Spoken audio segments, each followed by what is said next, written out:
Nale potato. So you see the different languages. Yeah. The Tao of Winnie the Pooh has been quoted by A lot. a lot of people. So this book is known and liked around the world, and that, I must say, has pleased Pooh enormously. See how he makes it seem like Winnie the Pooh is a person? This is called personification. It is actually one person, Benjamin Hoff, is writing as if he was a little piglet, as if he was Eeyore, as if he was Winnie the Pooh.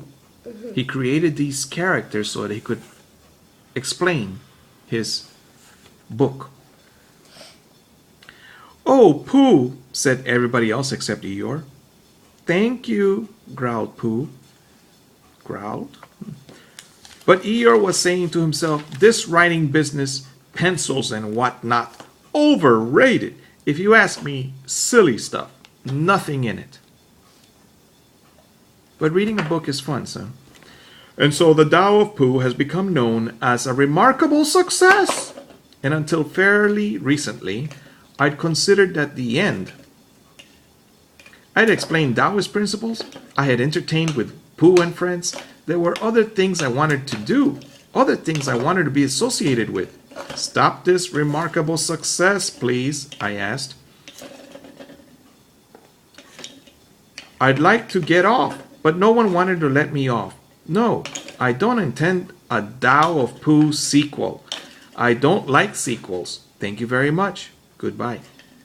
But slowly and softly, so softly that for a long time I was unaware of it, something began to steal into my consciousness. A small voice was trying to catch my attention. After a while, I realized that it was Piglet's.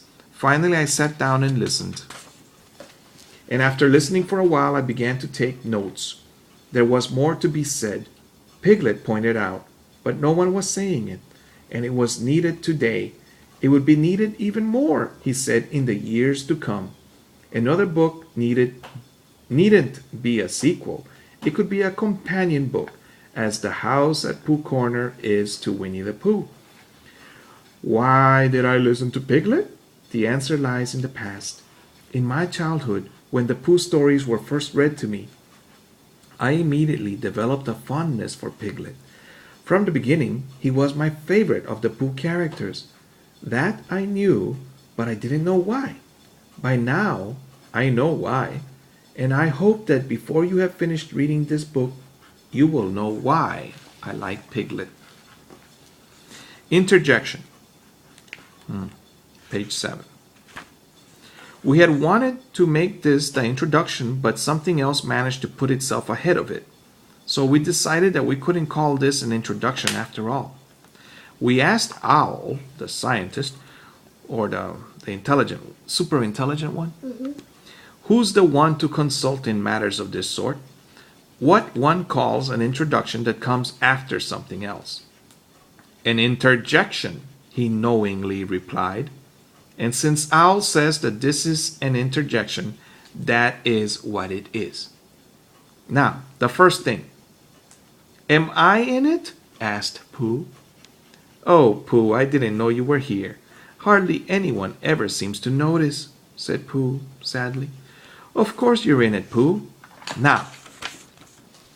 "That's good," he said, cheering up considerably. "What we want to explain in this interjection." "This what?" asked Pooh. "Interjection. What we're doing now." "Oh, is that anything like interruption?" "Well, something of that sort, I imagine. Anyway, what we'd like to do in this interruption is to explain that we will have to say this softly. This book isn't just about Pooh." "Beg your pardon?" said Pooh. "Did someone say something?" "I didn't hear anything," said I. "Oh," said Pooh. Pooh, isn't that a rare bird in the tree outside the window? Or is it a fish?" "I don't see anything in the tree," said Pooh. "I'm sure it's a fish, one of the rare ones." "It must be," said Pooh, "if it's up a tree."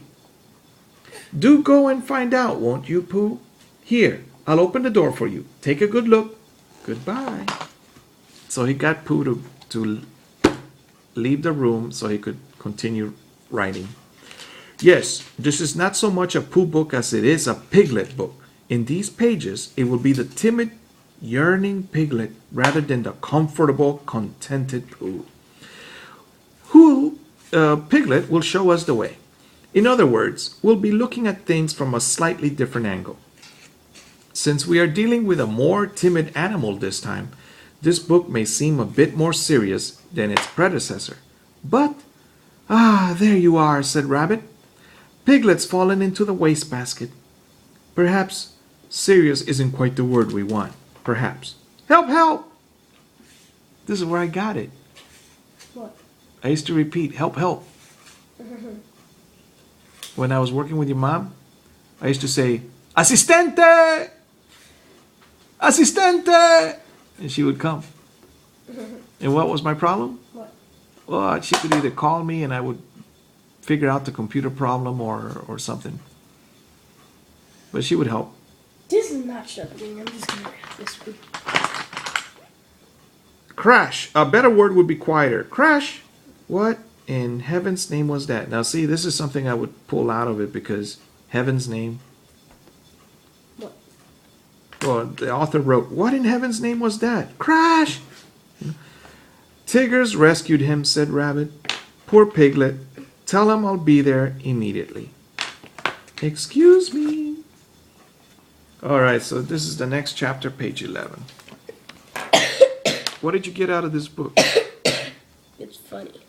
Yeah, we need several people to actually have a copy so we could do the different voices.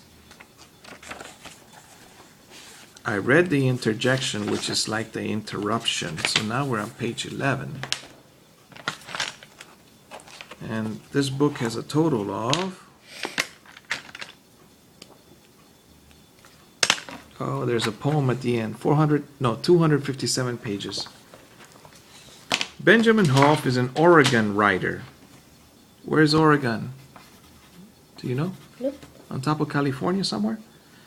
He's a photographer, a musician, a writer, a composer with a fondness for forests and bears and piglets.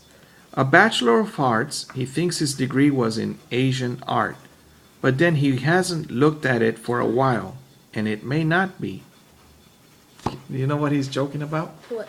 He's pretending, he's being humble. He says, oh, I have a degree, but I don't know in what.